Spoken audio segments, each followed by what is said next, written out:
The Ballad of Andy and Barney. Andy and Barney were lawmen, bravest you ever did see. Warned every crook in the record book to stay out of Mayberry. They were the law. Yes, they were the law, and they didn't know fear. The Andy Griffith Show. I guess to sum it up, you could say there's three reasons why there's so little crime in Mayberry. There's Andy, and there's me, and baby makes three. Now on MeTV Fresno. Hi, I'm John Mallos. Welcome to this live edition of Connect with Me on the showroom floor at Ventura TV on this day. Glad to have you along on a Thursday morning. We're here with a special program. Two guests in the studio today, actually three. We'll have the first half of our program talking about water rates, and the second half, well, you'll have to wait and see. 436 MeTV, option 11. Back in a moment. Tonight I want to discuss the importance of the television medium to the American people.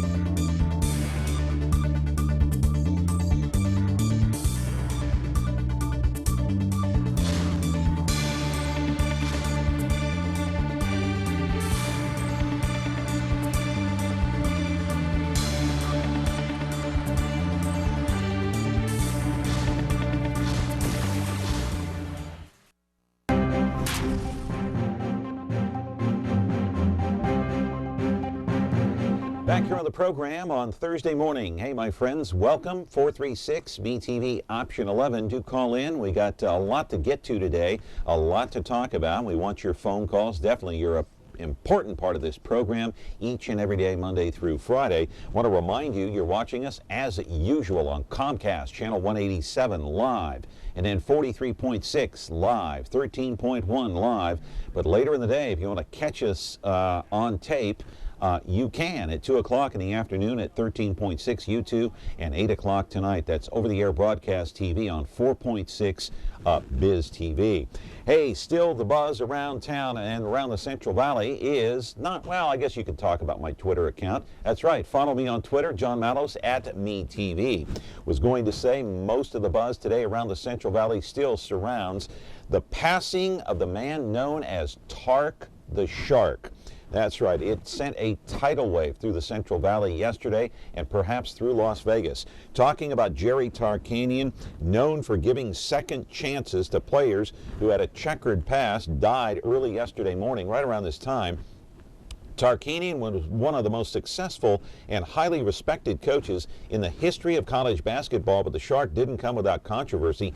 He blazed his own trail, his own pace, and on his own terms. He had many battles with the NCAA, won a $2.5 million lawsuit against them. He recruited players who were less than suspect, but they had nowhere else to go until Tark gave him a second shot. And then, of course, he survived a point-shaving scandal at Fresno State and two scathing reports by 60 Minutes correspondent Mike Wallace. After years of fighting the NCAA in court, he finally won, but perhaps his finest moment, his biggest accomplishment, was winning the 1990 NCAA championship while at the helm of the Las Vegas Running Rebels. 4 trips to the Final Four and a record 6 straight 20-win seasons. After a stint in the NBA, he was fired, wound up at Fresno State. That's where the school was dubbed Second Chance University. I think Mike Wallace did that one. He had a unique ability to take a rejected player, mold him into a star. Chris Herron, for one, admitting he had nowhere else to go until the Tark gave him a call. Tarkanian was inducted into the Naismith Hall of Fame back in 2013. But his legacy will be twofold: endearing to the players, his staff, and a fan favorite, a legendary coach, an icon to some here in the Central Valley. But the cloud of controversy, I think, will always follow Jerry Tarkanian. Many here in Fresno believe Save Mart Center would never have been built without the Tark. Former Connecticut coach Jim Calhoun once called Tarkanian one of the best ever teachers of defense in the last 25, 30 to 50 years of basketball. Our thoughts and prayers go out to the family of Jerry Tarkanian. He was 84 years old. All right, now to our main topic of the day, and I'm talking about water rates.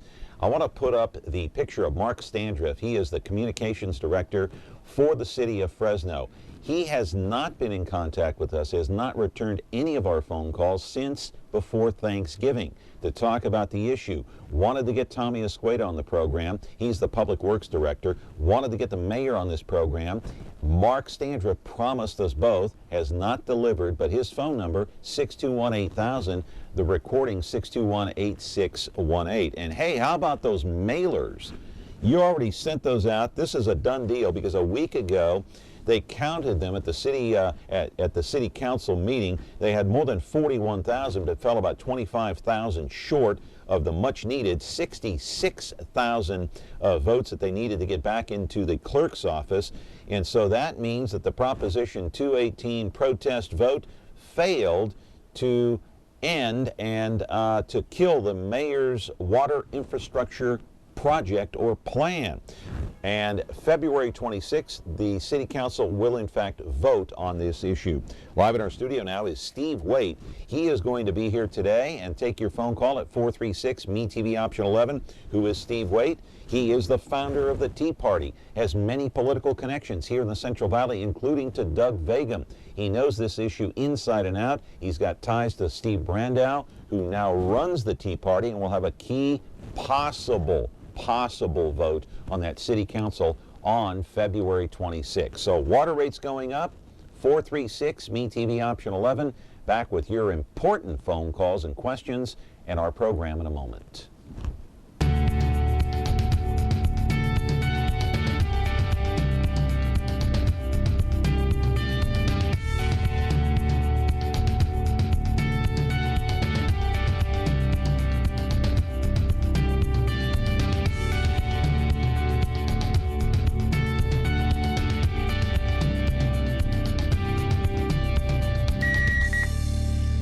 Watch Dr. TV on over-the-air channel 13.9. Back here on the program talking once again about water rates. You know, this issue isn't going to go away. On February 26th, they will vote on this issue. The City Council will. Steve Wayte is here, Tea Party member, founder, co-founder, I guess you could call it. Co-founder. How are you, Steve? Very well. How about yourself, John? Hey, I'm doing good. So I talked about the vote. We know what happened. More than 41,000 mailers sent back to the clerk's office. Haven't heard from Mark Standriff. I thought we were going to get Tommy Escueda and the mayor on here, but I guess not. So how do you think this vote's going to go? Is Brandow going to weigh in, or is he going to abstain still? I have no idea. I'm going to be as surprised as everybody else. I will be there for the vote. I'm sure I'll take my 3 minutes of time to speak before the dais. But it's been an interesting, almost 2-year battle now, year and a half long battle. The first time I heard of the water plan was at a Republican Central Committee meeting back in August of 2013. And I was actually there because one of my political allies was getting sworn in as chairman of the Fresno County GOP. So I went there to celebrate his election, and Steve and Lee Brand both showed up to that meeting to pitch their plan, and this was early August of 2013. Within 2 weeks, that plan was passed by City Hall after some hastily thrown together public forums where they were supposedly talking about it, but at that time, I expressed my displeasure with both Lee and Steve and the enormity of the project. At that time, it was, I think, 400. The project, you're talking about the water project. We're talking about the water infrastructure project. And for Doug and I don't think Doug and I are, either one of us are opposed to infrastructure upgrades as far as our pipes and the system itself. Where we're really having trouble is, I believe, $260 million of that, $429 million, is for a surface water treatment plant out in the southeast part of Fresno. And that is to treat FID water coming off of the Pine Flat Reservoir.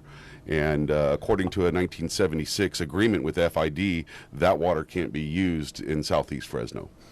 Meaning what? What do you mean it can't be used out in southeast Fresno? Well, this is something that Doug has just had a conversation with the mayor about last week, and I don't even think Ashley was aware of it.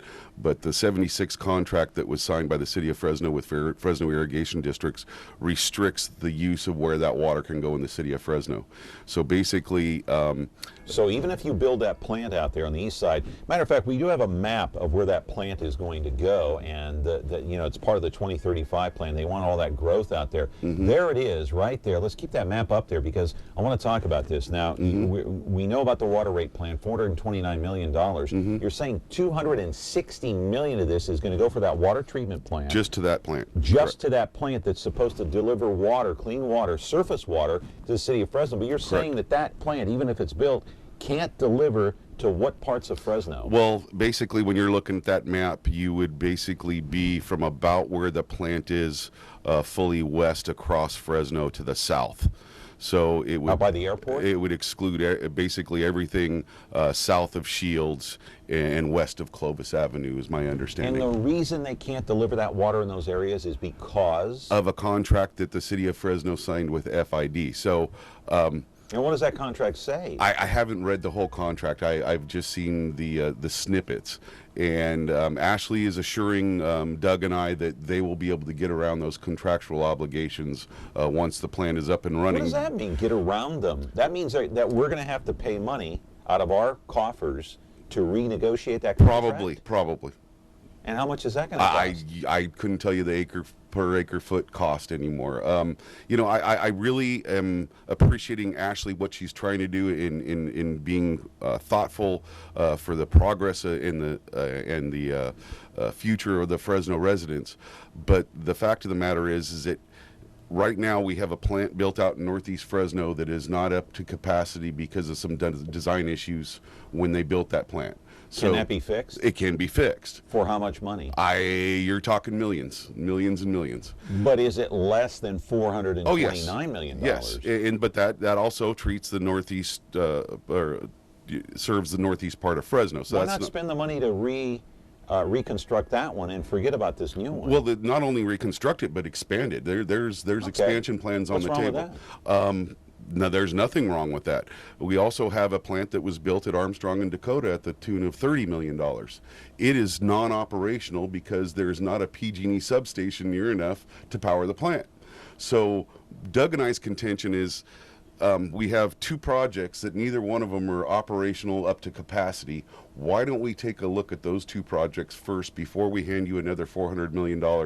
Why don't we complete a project fully to implementation, and then maybe we can look at some other issues. So is this a money grab by the city? Is that all it is? Well, the way Lee Brand told me is the way they're attacking this problem is they're doing it through the enterprise fund, and the problem is with the general fund is our general fund bond obligations are very, very high. Actually, we're probably one of the most indebted cities in the state of California on a per capita basis. When you borrow this next $429 million, we are going to be by far the most indebted city. And when you're talking about a city of Fresno where the median household income is under $45,000 a year, this $300 a year hike in water rates, which is about what it's going to average per household, is a big chunk of change to these families here in the Central Valley. So we'd like to see if we have a more equitable solution. The city says, well, look at Sacramento's rates or look at Bakersfield's rates, and I don't see the Bay Area clamoring for our PG&E rates, but for some reason our city leaders are clamoring to have utility rates the same as the rest. What's your tie to this? Is it the fact that you founded the Tea Party and you know all the politicians, I guess, huh? I do, but it's more of I was there at that meeting, and I was opposed to it when I first heard the plan. And that was back in 2011, back right? 2013. 13, okay. And yeah, Steve Brandow and I have been friends. Steve actually was referred to me by a mutual friend, and he spoke at our very first Tea Party back in 2009.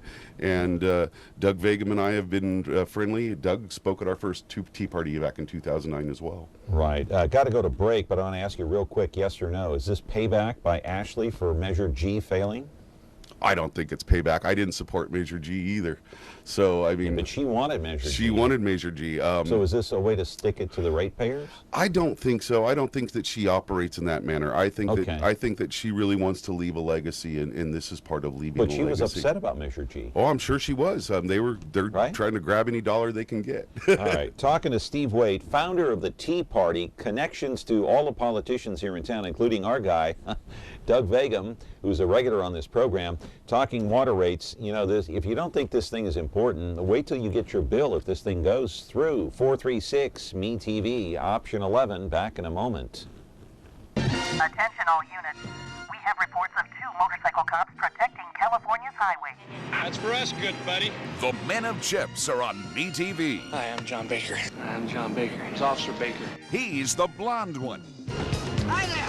Officer Poncherello, man. Frank Poncherello. Oh, I'm Frank Poncherello. And he's the one who's Eric Estrada. There's no way I wouldn't remember a name like that. Catch the blonde one and the one who's Eric Estrada. Now on Chips. MeTV Fresno, Xfinity 187.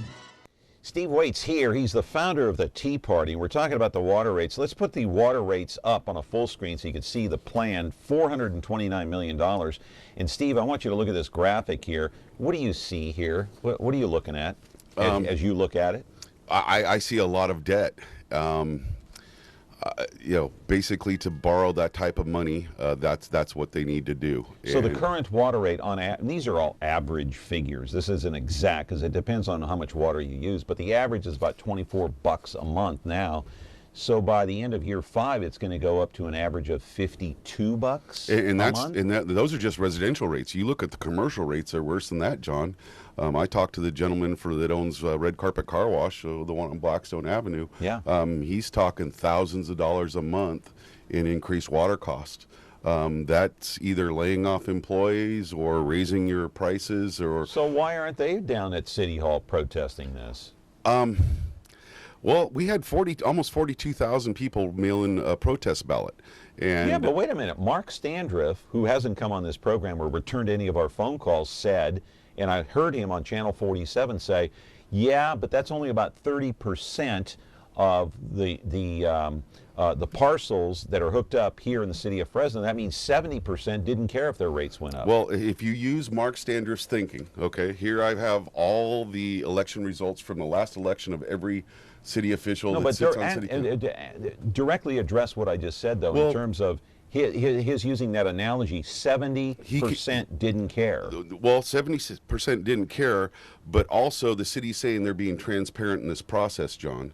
And what do you mean? Well, they're saying they're being as transparent as they possibly can. They have not been as transparent as they possibly can. And sending that mailer out in the middle of the holiday junk mail season proves to me that they wanted to bury it. They did not want people. I think the 40,000 number, it scared them. I think it's giving a lot of people on the city council pause. And if you go by those numbers, Ashley Swearingen had 39, she was elected with 74.8% of the vote. She only got 39,000 votes. That's only 18% of the registered voters. So Ashley Swearingen shouldn't be our mayor either, by Mark Stander's thinking. And I can go down the line for every city councilman. There's one city councilman that was elected in his last election cycle that got over 30% of the actual registered vote, and that's Steve Brandow. Mm-hmm. So basically, if you're going to use that a no vote is a yes vote, yeah, we only got 30%. I think that if this thing is pushed through, I think you're going to see blowback in the next election for people that have higher political aspirations. I think that they're going to have to answer to this vote. And we've seen, listen, every day I'm pounding away at this thing. We put the mailers up, but I want to put the mailers up one more time and talk about this. So you said they mailed this out.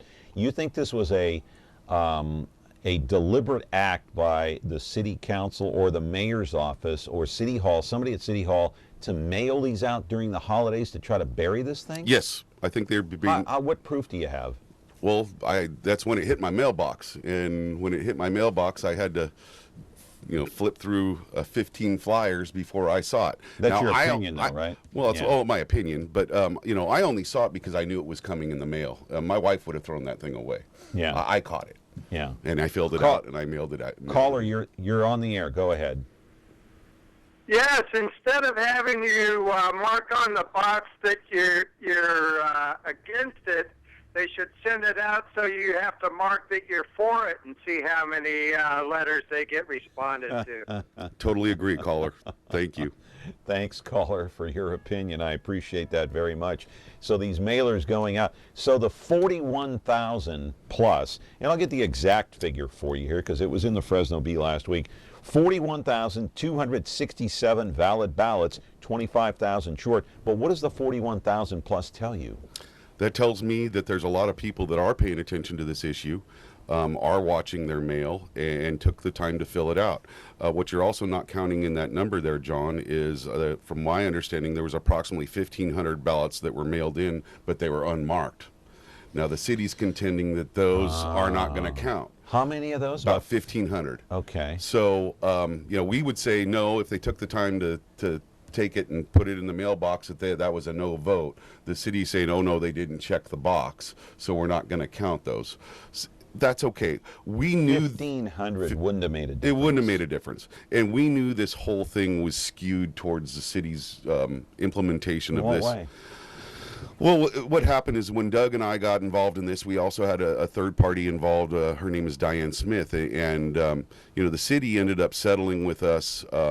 They spent about $500,000 suing us, preventing us from going through this 218 process. They ended up writing our attorneys a check for $150,000. What happened is there was a letter sent out from our attorneys to the three of us informing us that they had gone as far as they were going to go, and if they didn't receive payment, that they would be turning around and trying to seek that payment from us personally, and it freaked Diane out. Right. We had some water meetings. We had about 4 of them here in the city of Fresno. I want to roll a videotape on one of those meetings and ask you, what difference did any of those meetings make or have, or did they have any impact at all on this issue? And if so, what?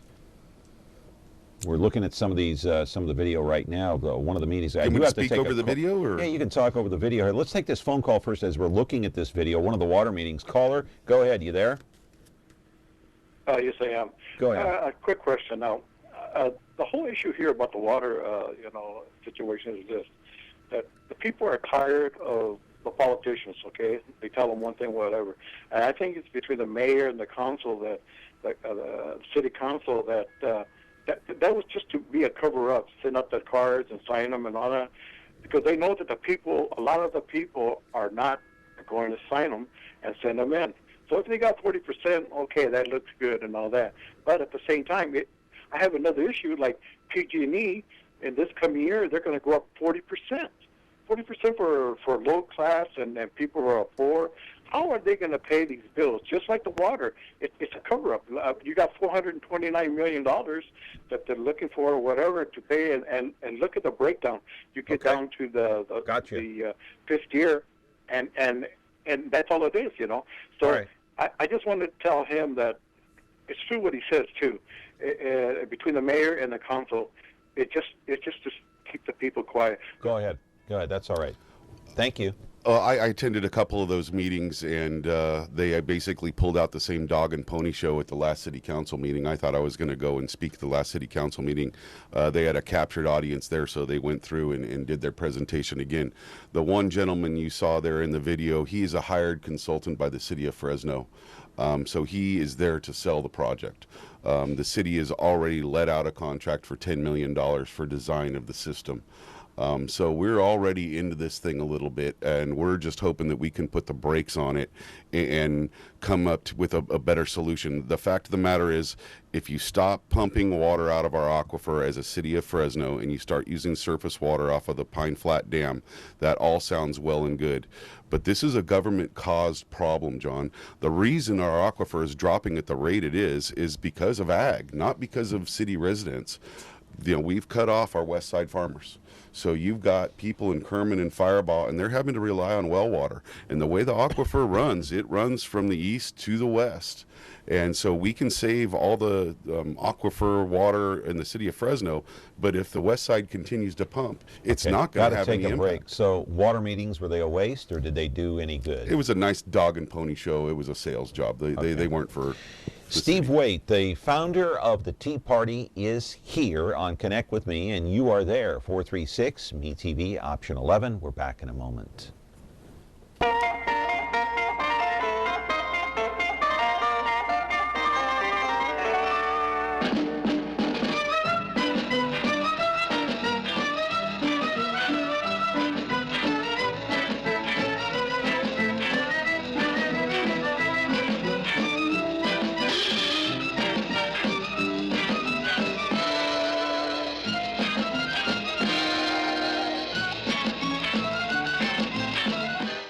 Back here on Connect with Me, and caller, you're on the air. Go ahead.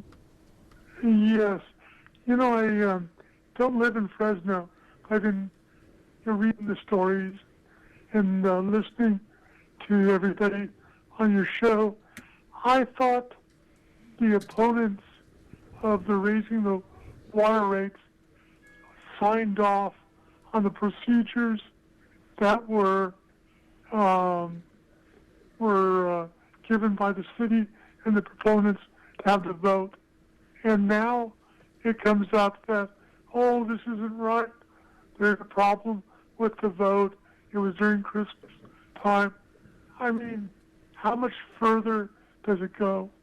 I mean, do you keep on pushing and find some other things wrong with it? Is it, why not just, if you don't want to raise the rates, go with a moratorium on new construction?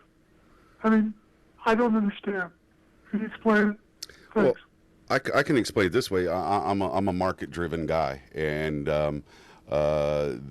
when government gets involved to this degree in these type of issue, it distorts markets. And when you start raising rates, Ashley talks about wanting to have a more business-friendly city, and when you're increasing the rates, when you're doubling it on the residents, and in some commercial cases it will be tripling or quadrupling of the current rate structure, that isn't going to be business friendly. And we are just starting to see some recovery in Fresno. I shut down a 17-year-old business because of the economy and the way it blew up. I was in the construction supply business. I'm a pro-growth guy. I like to have jobs.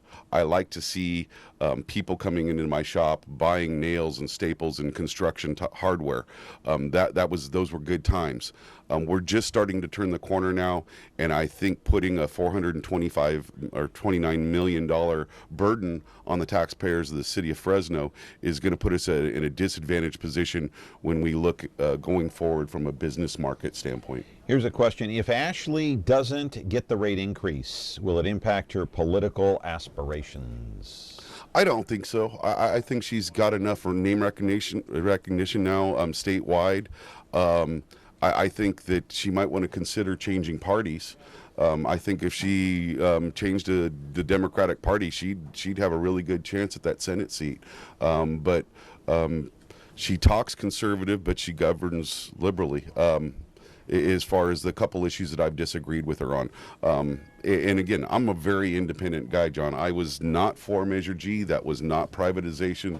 That was a managed trade and a contract. And there was not going to be any competition in that model whatsoever. It was a contract. I want competition in the market to create lower prices. Okay, let's put up pictures of the city council members, and I want to go over each of them and ask you about their vote coming up on February the 26th. The council is going to vote. Let's start with Esmeralda. Let me kind of dissect it from my vantage point here with Esmeralda Soraya. She used to work for Henry T. Perea. Bad blood between the mayor and Henry T. Perea ever since the first election between those two. So her being a disciple of Henry T. Perea, she may go against the mayor and vote against it. Am I right or wrong about that? I'm hearing she's leaning no, but hasn't made a decision yet. But I heard she's a leaning no. But would I be almost on track in my assessment? I don't know about the behind the scenes stuff. I try to stay above that. Yeah. You know, I think Henry T. Perea is also going to be running for mayor the next cycle. But there has been some bad blood between those two. Yeah, but I just try not to get involved in that stuff, John. I mean, God, right. You know, I want everybody to hate me. No. We don't hate you. We don't hate any. We don't hate. We like everybody here at this Steve program. Brandau's going to be an interesting vote. Okay, so what's going to happen there? I was out at his press conference, and he says he's going to abstain until we search for other revenue streams. I know they're looking at some zero-interest loans from the state of California. I don't know by February 26th if Ashley's going to have enough financial backing from the state or from the bond that was passed in November to appease Steve. What's Brandau going to do? I'm hearing he's going to abstain is what the rumor is. So if he abstains, that's going to make it for a real interesting vote. And Oliver Baines is for. He'll be for it. He'll be for it. And this is interesting because he represents a district that's very low income. How are they going to afford those higher water rates? How can he go to his constituents and explain that?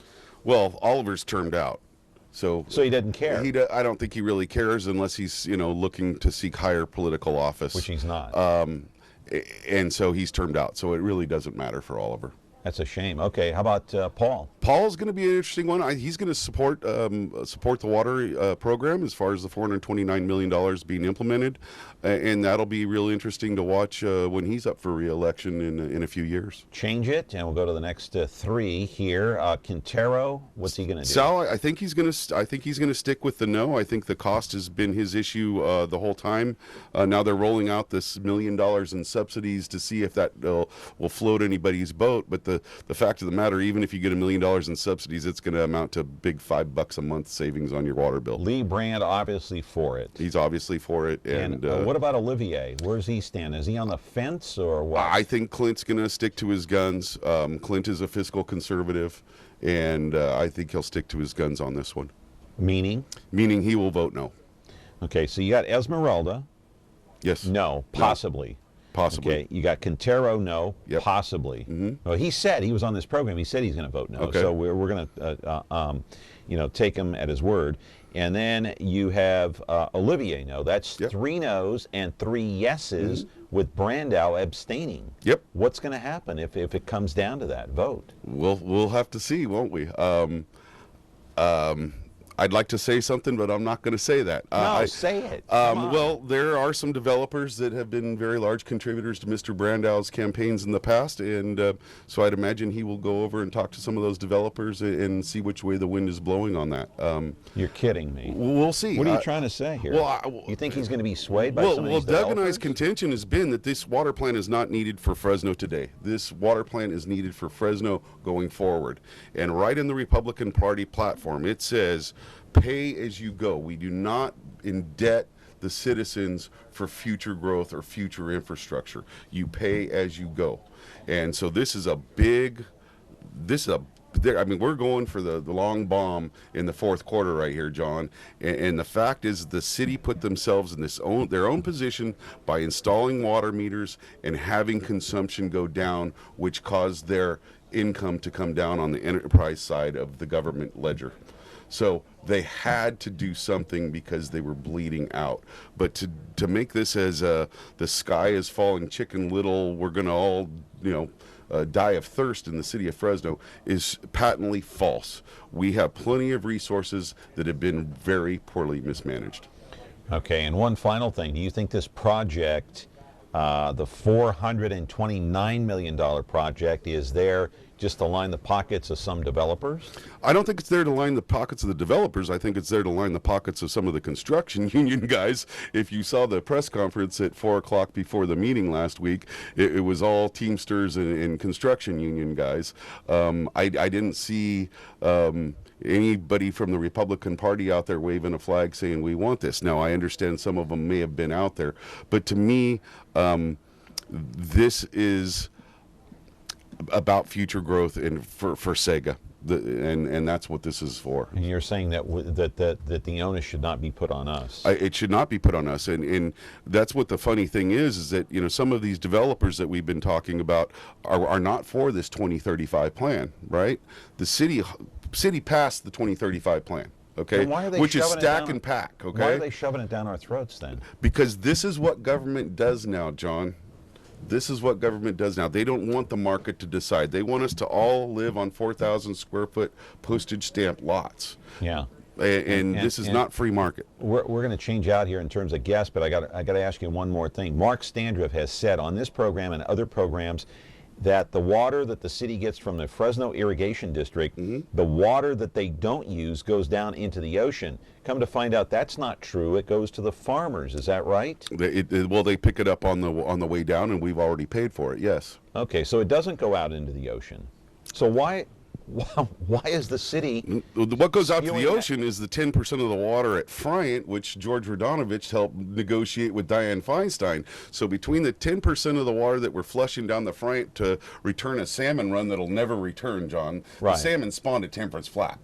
So the salmon are not ever coming back. Okay, so that's 10% of our water from Friant, and then you've got all the water cut off from the Delta smelt issue. If we can just get those two governmental issues Right. out of the way, all this becomes Why moot. is Standrift and the rest of the city people think that water goes into the ocean, the water that we're not, the percentage of water that we're not using and paying for when the farmers are getting? Why are they spewing that message out? Well, Mark Standrift was hired to be, that's his job. He's a spin master. But is it because they don't know?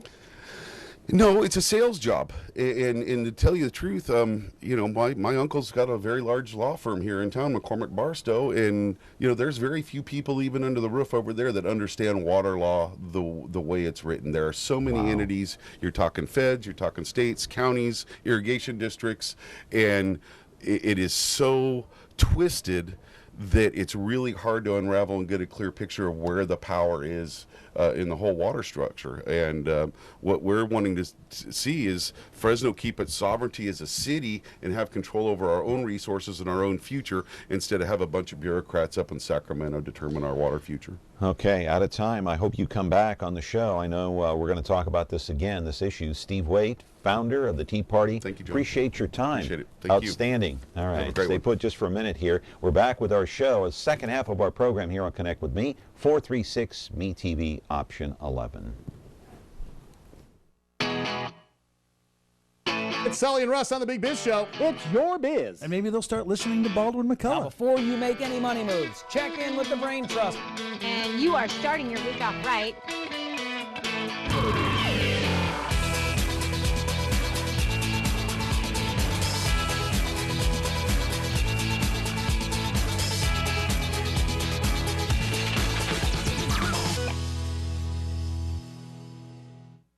From a top-secret location, it's the spies who love me, bringing together MeTV's top super spies to fight evil at a memorable moment's notice.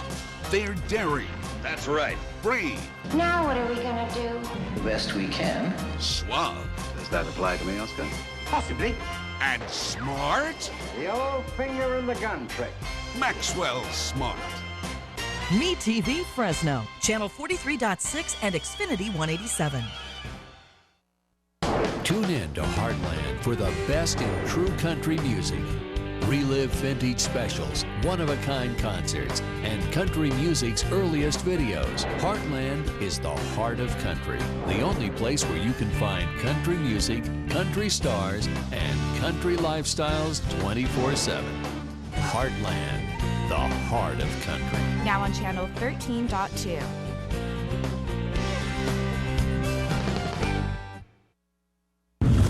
When you're looking for Whirlpool innovation and quality, who has the answers, the selection, the price?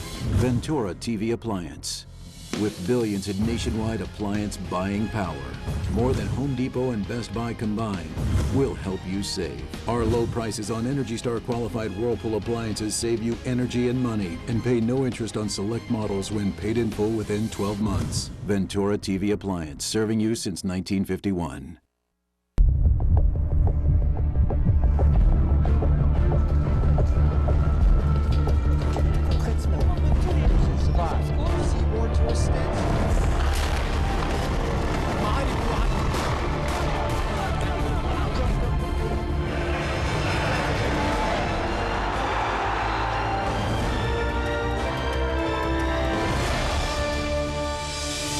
Euronews, most-watched news channel in Europe. It's almost time. Now we'll find out once and for all about Clark Kent and Superman. Look up in the sky. It's a bird. It's a plane.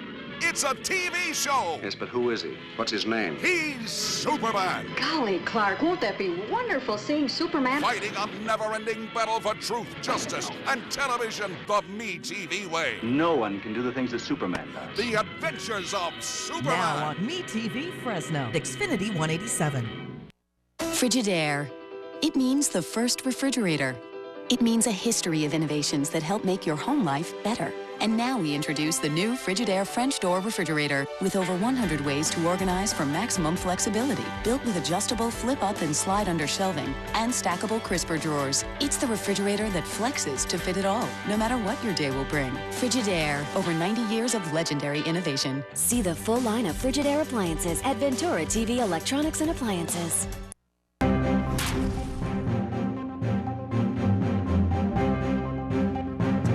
Back here on the program, and I want to touch on a topic that we have tackled here on the program before. I want to talk about 9-year-old Janessa Ramirez. Let's put her picture up on the screen quickly here so you can see the beautiful little 9-year-old girl who was unfortunately shot and killed by a stray bullet. 2 gang members got into a shootout on January the 19th out there near Marks and Clinton. She was a 4th grade student at Steinbeck Elementary School. And the loss totally shook an entire community, an entire area of Fresno. You could say the entire Central Valley. An adoring little girl who was caught in the crossfire and a stray bullet that traveled more than 270 yards. She was there innocently with her mother, Stacey, trying to cash in a lottery ticket on that night on January the 18th. And I think when we see her picture, I think we're all still shaken up by what happened, because that could have been my daughter, it could have been your daughter, your son, it could have been you or me or anyone here in the city of Fresno. We need to get these gang bangers off the streets one way or another. Joining me right now is Stacey Gonzales Ramirez. She is the mother of Janessa, and welcome to the program. Hello. You know, and again, our condolences go out to you and your family. And so I guess the first question is, how are you holding up? It's finally setting in, so I'm missing her a lot. I'm missing our talks, just our everything, mostly the cuddling. I'm missing the hugs. But I'm okay. I just keep praying and looking to God.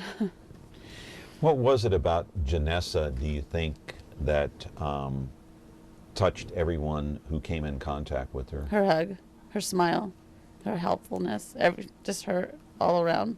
They used to tell me she was perfect. I'm like, no one's perfect but God, but I never had to discipline her. I mean, she was a very good girl. And so I think they're going to miss her personality. You never had to discipline her? No. Ever. She was 9. And I have a 19-year-old where it was like, he's a boy, and I used to be like, he'd get the timeout, all the Janessa, I never had to speak tone, change my tone. She was just like, okay, Mom, very accepting and helping, a good girl. She was like your best friend. My almost. best friend. Yeah. Gosh. Do we have a phone call here? We do have a call. Okay, let's take it. Good morning. You're on the air. Go ahead. Well, you were on the air. How are you getting through these days and nights? Friends, family, support? Friends, family, God. But a lot of it is family. Me and my parents were very close, and even close with Janessa, so they're helping. Take a call. Good morning. You're on Connect with Me. Go ahead. Yes, please. I just wanted to express my condolences to that poor lady, mother who lost her daughter. I really, really feel bad, and obviously it's a really sensitive subject. But, and again, I really pray for her. But not too long ago in Salinas, there were protests about police shooting gang members, apparent gang members. And there is in the Salinas area, protest against police. And on the front of the Californian, there's a young girl holding up a sign, "Fear the police more than the gangs." And so I guess my question is, and also I'm a member of the Hispanic community, I'm wondering why, if I may say this, why my community doesn't come out and protest these gangbangers as intensely as we protest the police who really are there to protect us. Good question. And I'm sorry if I've offended anyone with that question. Thank you. No, thank you very I'm not much. offended. Outstanding question. Yeah, it is. You want to pick up on that, or? I mean, I've always learned to respect the law, and I look at them, they're to help you. Yeah, there might be a few, with anything, good, bad cops, but everybody, I thank God, here in Fresno has been very good to me. So I guess his question is, these gangbangers, I mean, speaking of offending people, the gangbangers offend me and everyone else. Why aren't we out protesting them? They're out doing their dirty deeds and hurting innocent people like you and your family and your daughter.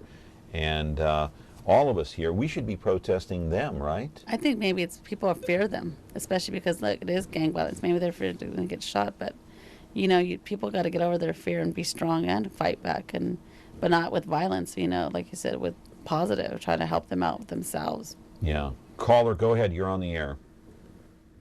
Hello? Yeah, you're on the air. Okay. Yes, to the mother of Janessa, I just want to say that the way she handled this whole situation was just wonderful. I mean, because we all never know if we're in that situation how we're going to handle that situation. And a lot of people probably wouldn't have handled it the way she did, but I just seeing her on TV and just the way she talked and the way she handled this whole horrific situation, the community just has to commend her for that, because, you never think you want to, bury your children. It's supposed to be the other way around. And, we all wanted to just, run out there and do whatever we could to help out. If we just, anything that we could have thought we may have known or heard, everybody just gathered together. And it was just because, the way you handled this situation, it was just wonderful. I just have to say that. Thank you, caller. That's a very nice phone call. Yeah, very positive. Are you as strong as you appear to be? Because you appear to be much stronger than I am in these types of situations. I am. And my friends would always tell me, even before this, kind of like, Stacey, why are you so strong? Why are you so, hard? It's like, it's not hard. It's just I've given everything to God. So I'm, not really myself. I'm living with God, so that's what's helping me. When you say you've given everything to God, what does that mean? My love, my strength, my everything, that's who woke me up this morning, so I got to thank him. Without him, I wouldn't be this relaxed and okay with things. Now, I do want to put up the pictures of the two gangbangers that got into it on January 19th, Brian Cooks and Isaac Stafford. There they are right now. As you know, Cooks arraigned, I think he was arraigned yesterday. He's been arraigned twice now. He was arraigned the first time and then went back to court yesterday, I'm sorry. Stafford, of course, was let out of jail. These two got into a shooting match on the 18th of January. The bullet that Cook shot, he fired in return, because apparently somebody who was riding in that car, that Dodge Challenger, fired at Cooks first. But the bullet that Cook shot hit your daughter, and yet you have told everyone in Fresno that you forgive these two and the others that were involved in it. First question is, why and how could you? Because I do, like I tell you, I am a Christian woman. Yeah. You learn, if you do forgive, you have to forgive to even heal. So I do forgive them, because I look at the whole big picture of things. Yes, these young men took my child, but I've heard their fathers, and they're not gonna be able to raise their children. So it's like a vicious cycle. But they took your baby, Stacey. Your baby. I know it's my baby, but I always look at things always, sad to say, happen for a reason, and I didn't want this to happen, but God knew what his plan with my daughter, and I have to accept what God did, and I do accept it. It hurts. She's not going to come back, and me, getting angry or trying to per se retaliate back, that's not going to bring her back. So, I have to have grace and just, ask God to help me every day through this. Caller, you're on the air. Go ahead. Yes, I'd like to say you have my condolences. And also, the baby did not need to die because of your chief of police, Dyer, or whatever you want to call him. He was at a meeting, council meeting in District 4. I asked him the following question. Why doesn't he not call the gangs terrorists like they are and then take them off the street and ship them to some foreign country's jail? His comment to me was, and this is what was, that I can save them. In the meantime, how many people in Fresno must be injured and die for him to save the gangbangers? Okay, thank you. Do you think that some of these gangbangers can be saved? Honestly, yeah, they can. They just it's like with anything, it's a choice. You choose to be in that gang, and you could choose to get out of that gang. So yeah, there's choices. Like that night, Janessa kept insisting to stop at that store. You know, it was a choice for me to say yes or no to my daughter. And, you know, after a few moms, come on, it's like, okay, you give in to your child. So that's what happens. You know, everything in life is a choice. So there is a choice for those people. As you know, Isaac Stafford, and we'll put his picture up on the screen again, he was let out of jail. I don't know exactly why. I don't have all the facts in this case. I don't know if it was due to lack of evidence or what it was. Does this anger you that he's out? No, because I respect, like I said, the law to the full extent where if he didn't do it, then, you know, like they say, you're proven innocent till guilty. So apparently he's not the man. So they're doing their job by releasing him. You know, they are doing their job. So you don't blame the police No, I or the don't. DA office? No, I don't, because I know they're doing their job to the full extent.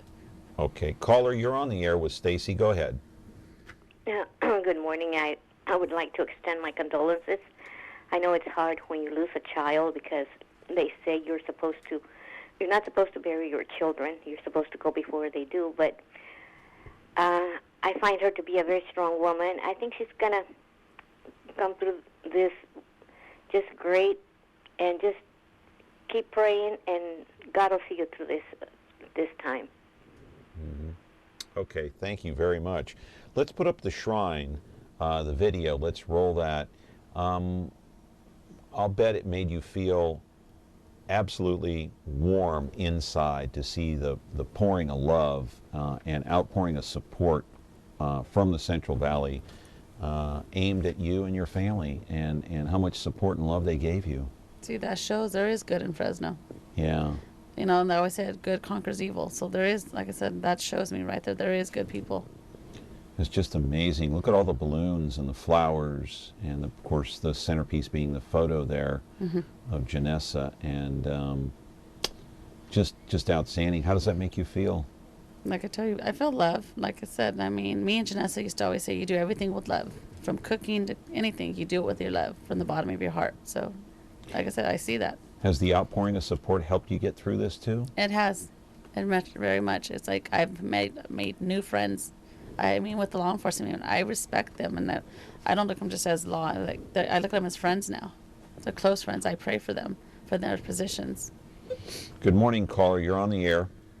Yes, good morning. Good morning, John. To your guest, a couple of questions. Is there a support group? I'm pretty sure there is, but second question will relate to, is there a support group that you are attending right now, and how often? That's my first question. And, second question probably be, do the police department have something for you to go to, recommend someplace to go you for support? And how often, if you do go to any support group, how often are you attending it? Second question, and if they didn't recommend it, is there somebody that did recommend it, and from your church or a close friend, and you feel you need it, and does it help you with a support group, or other people are there possibly with the same problem, same issue that you have? And thank you for taking my questions. Thank you, caller. Okay, first off, I'm not attending any support group. My support group is my church family, my church friends, my pastor. So, I feel at that time if I need to go outside, I say the church. I know there's going to be help for me. But right now, God is what's really my true help, and I'm thankful for that. I have a good church and a good pastor that's being very supportive with me. So every day I wake up, thank God for waking me up, say a prayer, and been doing a lot of little mini Bible studies. So that's my support group. Well, one of the reasons we asked you here today is because we don't want people here in Fresno. I know the stories come and go all the time, but we don't want people to forget what happened to Janessa. We don't want people to forget Janessa, and we don't want them to forget you either, Stacey. There still is hopefully a trial to go through and other people to find that were responsible for Janessa's death here on January the 19th or 18th, I should say.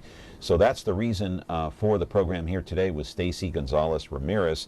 So your phone calls, 436-MeTV option 11. We're back here in just a moment. When you're looking for KitchenAid innovation and quality, who has the answers, the selection, the price? Ventura TV Appliance. With billions in nationwide appliance buying power, more than Home Depot and Best Buy combined, will help you save. Our low prices on Energy Star qualified KitchenAid appliances save you energy and money, and pay no interest on select models when paid in full within 12 months. Ventura TV Appliance, serving you since 1951. Back here on the program with Stacey Gonzales Ramirez. She is the mother of Janessa, the 9-year-old who inspired us all with those. You see on Facebook, see some of the photos of Janessa there. She's just such a happy, it looks like she's a happy kid. Very happy-go-lucky. You know, she was very happy in life in general and happy. Look at that smile. Just breaks your heart. And so, you know, police and the investigators and, you know, everyone, including Chief Dyer, they're trying to figure out this case still. Have they given you any update on what the status is? We know Cooks is in jail. He's been arraigned, but they're looking for others who might be involved. Any update? Not yet, but like I said, I'm just like, tell them I'm very patient. You know, I want them to do their job to the fullest extent where I don't want no mess ups, you know, no trip ups. So I'm patient with them. So I can't rush this. It's hard to wait though. You know, patience is the virtue of life. I'm learning patience even more so every day. Patience. You know, you have to have patience. If they catch the others who were involved and they have this guy Brian Cooks, what would you like to see as their punishment? In your opinion, if you had your choice. Honestly, I do want them to, you know, get no chance of parole. They need to do the full extent of what they've done. You know, like not, you know, they got to really realize what they've done. And yeah, sitting in jail might do it. And I continue to pray for them though, that they do come forward. What would be the appropriate sentence, would you say? Life in prison? Life in prison. Yeah. It's like, I mean, it sounds weird, but a life for a life. You know, you took my daughter's life, so you need to sentence and sit there, have your life taken away. Not, you know, violently, but you need to sit there and realize what you've done. Yeah, and of course, you know, I do want to put up a picture of those two again, Brian Cooks and Stafford. Stafford is out. Brian Cooks has been arraigned. He's been in court once or twice already. And so I guess, you know, in his defense, I guess his defense attorneys may bring up the fact that, look, Cooks didn't start this. He was just trying to defend himself. You know, that's going to be hard to buy for a lot of people. He still was at fault, you know.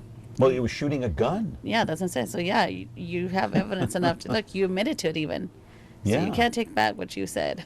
Yeah, I mean, who goes out, what law-abiding citizen goes out and shoots a gun? I don't. Do you? I don't. And it's funny, I didn't even know it was a gunshot that day. Actually, I thought it was fireworks. Me and Janessa really thought, because it was so far away, we thought they were fireworks. Yeah. Janessa made the comment to me when it happened. Who's shooting fireworks right now, Mom? It's not the 4th of July. You heard the shots then? We heard them, but it was because it was so far, they sound like fireworks. Like an echo almost? Yeah. Wow. That's why you didn't. Okay, I want to quickly, we got about a minute left. I want to put up the map, courtesy of the Fresno Bee, of this area that it took place. I mean, you know, I guess things happen for a reason. How that bullet traveled 270 yards, and Janessa complained that your stomach was burning? Yeah, she told me, first she said my back, and then she was like, well, she was clumsy, so I thought she tripped and fell. Oh. So then she was saying my back, and then she saw my stomach's burning. So I went down to her and I was like, what do you mean? What?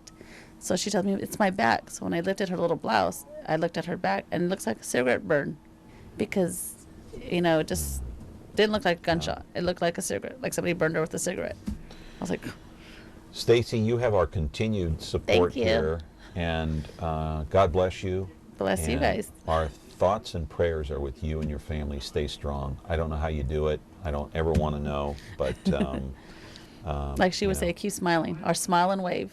Smile and wave. All right. Stacey Gonzales Ramirez, thank you. God bless you and your family. Thank you. All right. Tomorrow, another program, Connect with Me on MeTV Fresno, coming your way. Have a great day and stay safe out there. Thank you for calling in. Appreciate your phone calls.